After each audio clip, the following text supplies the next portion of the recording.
كبرناه وجملناه. طلعنا بختي وركز اختي عشان انا اصلا بيعلى ضغطي. تعال اقول لك الموضوع اللي عمله فلامينجو.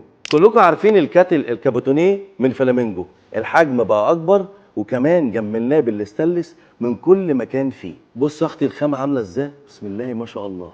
بص الالوان بقى اختي، بص الجمال، بص الكاتل بقى فخم ازاي.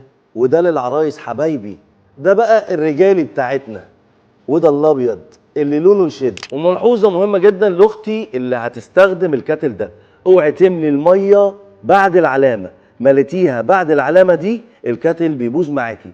اي كاتل في مصر مش فلامينجو بس. الميزه في كاتل فلامينجو الحساس بتاعه نحاس والقعده نحاس، وده بيخليه يعيش فتره طويله جدا.